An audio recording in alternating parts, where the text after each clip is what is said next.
Selamat pagi Bapak, Ibu, dan saudara-saudaraku. Salam damai sejahtera dari Tuhan Yesus bagi kita sekalian. Puji Tuhan, kita sudah bangun pada pagi hari ini dengan tubuh yang sehat, selalu semangat dan bahagia dalam Kristus Tuhan kita. Senang sekali kita berjumpa kembali di hari ini. Bersyukur sekali kita bisa jumpa di acara Renungan Pagi edisi 27 Agustus 2022. Bacaan kita pagi ini dari Filemon 4-7 demikian. Aku mengucap syukur kepada Allahku setiap kali aku mengingat Engkau dalam doaku, karena aku mendengar tentang kasih-Mu kepada semua orang kudus dan tentang iman-Mu kepada Tuhan Yesus. Dan aku berdoa agar persekutuan-Mu di dalam iman turut mengerjakan pengetahuan akan yang baik di antara kita untuk Kristus.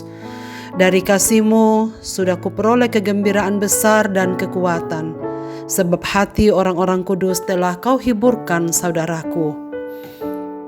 Ucapan syukur. Saudara-saudaraku, bersyukur untuk berbagai hal yang dialami adalah pengalaman yang biasa kita lakukan. Kita bersyukur untuk kesembuhan, untuk kelulusan, untuk ulang tahun pernikahan, pertambahan usia, atau harapan-harapan yang akhirnya terkabul. Tapi bagaimana dengan ucapan syukur yang dinaikkan Paulus dalam perikop ini?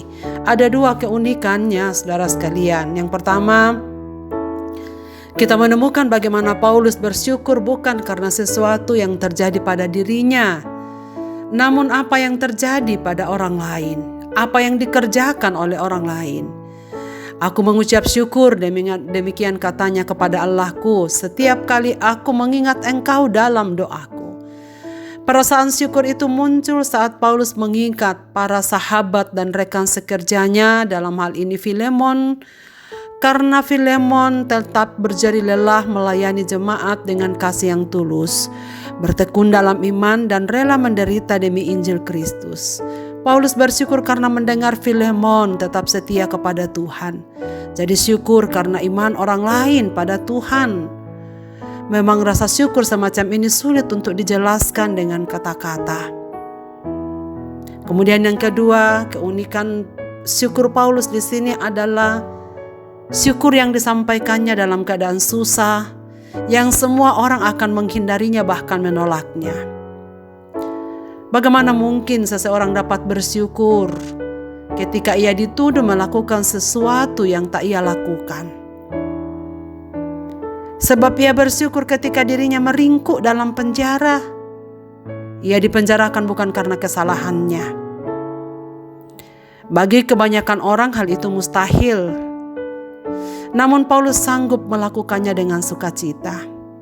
Di satu sisi ia memang menyadari bahwa dirinya dipenjara karena nama Kristus. Tapi di sisi lain, dalam pemenjaraan itu akhirnya bertemu dengan orang-orang yang kemudian percaya kepada Kristus melalui pemberitaannya. Paulus menyadari bahwa dalam Kristuslah ia mendapatkan persaudaraan abadi yang melampaui batas suku, etnis, bahasa, dan budaya. Ia bergembira atas iman Filemon kepada Yesus dan kasihnya terhadap jemaat Allah. Inilah dua sumber syukur Paulus yang dipanjatkannya ke dalam surat ini yang dikirim kepada Filemon. Saudara-saudaraku, syukur apa yang kita sering panjatkan? Dan apakah yang menjadi sumber sukacita kita? Semoga kita tidak bersyukur hanya karena hal-hal yang terjadi pada diri kita, juga tidak bersukacita hanya karena segala sesuatu terjadi pada diri kita itu menyenangkan. Bagaimana kalau kita padankan dengan ucapan syukur yang disampaikan Paulus dalam surat ini? Dapatkah orang lain akan bersyukur kepada Allah setiap kali mengingat kita? Kira-kira apa yang orang lain akan ingat tentang kita, saudara sekalian, dalam hal kesetiaan kita kepada Tuhan dan ketulusan kita untuk memberi perhatian kepada saudara-saudara seiman? Semoga orang lain juga dapat bersyukur tentang kita, karena ia tahu bagaimana kesetiaan dan iman kita kepada Yesus Kristus. Sehingga jika ada orang yang mengucap syukur atas perilaku hidup kita, maka betapa bahagianya kehidupan kita yang dapat menjadi berkat. Sudah saatnya, saudara sekalian, Kita menyadari bahwa persekutuan, persaudaraan, persahabatan abadi dalam Kristus sangat mungkin terjadi. Karena setiap orang percaya telah diikat, disatukan dalam Tuhan melalui iman dan baptisan yang sama, yaitu Allah Tritunggal. Sepatutnya hal ini menjadi sumber syukur dan semangat kita untuk tetap berkarya bagi Kristus di dunia ini. Selain itu, fakta bahwa persaudaraan dalam Kristus seharusnya menjadi suatu penghiburan yang melegakan jiwa kita. Sebab setiap anak-anak Allah dipanggil bukan hanya saling mengasihi, tetapi juga saling menguatkan satu sama lain.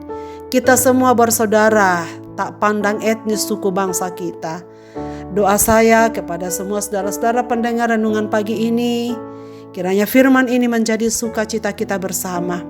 Dimanapun kita berada, kita terpisah oleh jarak dan waktu, tetapi dalam iman kita semua bersaudara. Maka mari kita tetap saling menguatkan dan meneguhkan. Dan yang kedua, yakinkan diri bahwa kita tetap setia kepada Tuhan. Dan orang-orang lain akan mengingat kita dalam doa mereka dengan rasa syukur, karena mereka mengetahui perilaku, cinta, dan kasih kita kepada Kristus dalam kemuliaan. Marilah kita berdoa. Bapa di sorga, pada pagi hari ini kami bersyukur mengawali hari ini dengan firman ini. Kami bersyukur karena kami memiliki iman kepada Yesus Kristus, sehingga kami semua menjadi saudara, sekeluarga, satu persekutuan yang indah di dalam ikatan Yesus Kristus sebagai Tuhan dan Juru Selamat kami.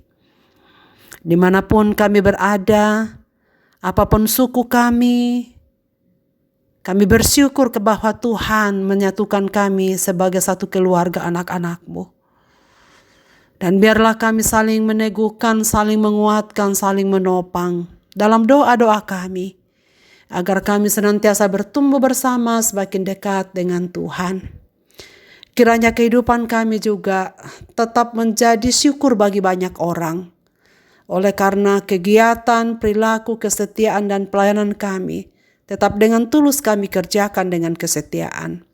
Dan hamba-Mu ingin mendoakan supaya semua saudara-saudaraku pendengar renungan pagi ini, biarlah mereka semua menikmati pertumbuhan yang baik di dalam Tuhan. Bersyukur atas iman yang Tuhan anugerahkan pada kami. Bersyukur bahwa mereka semua juga masih tetap setia kepada Tuhan.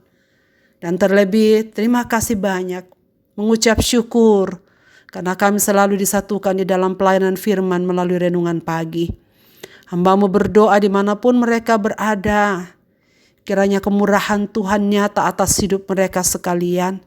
Tuhan menyertai dalam aktivitas di hari ini. Tuhan memberkati mereka dalam kegiatan-kegiatan bersama keluarga, bersama apapun yang dikerjakan, dan mengakhiri minggu ini dalam damai sejahtera Tuhan. Kepada mereka yang sedang bersusah hati, Bapa, Engkau yang tahu, pulihkanlah mereka. Mereka yang sedang sakit, Tuhan sembuhkan mereka. Berilah kesabaran untuk menanti pertolongan-Mu dengan diam dan penuh iman, serta harap kepada-Mu. Mereka semua yang sedang bergumul dengan persoalan rumah tangga, dengan ekonomi, dengan anak-anak, dan pergumulan-pergumulan yang lain. Engkau yang Maha Tahu. Kami bersyukur ya Tuhan bahwa di masa-masa yang sulit ini, Tuhan telah membimbing kami semua melewati masa yang sukar, pandemi COVID-19. Dan sampai hari ini kami semua tetap dalam keadaan baik oleh karena pemeliharaan Tuhan. Tak lupa kami mendoakan saudara-saudara kami yang masih bergumul dengan kesehatan karena paparan COVID-19 dimanapun mereka berada. Kami sadar betul bahwa COVID masih ada dan kiranya Tuhan menolong kami semua untuk tidak lengah, tetapi kami terus waspada, menjaga diri, menjaga orang lain, supaya mereka juga tetap sehat dan bersama-sama kami hidup memuliakan Tuhan. Ke dalam tangan-Mu Bapa, kami serahkan kehidupan kami sepanjang hari ini. Sertai kami, biarlah anugerah-Mu yang melampaui akal itu senantiasa bersama dengan kami. Dalam Kristus Tuhan kami berdoa dan mengucap syukur. Amin. Selamat beraktivitas Bapak, Ibu, dan saudara-saudaraku. Tuhan Yesus memberkati kita sekalian.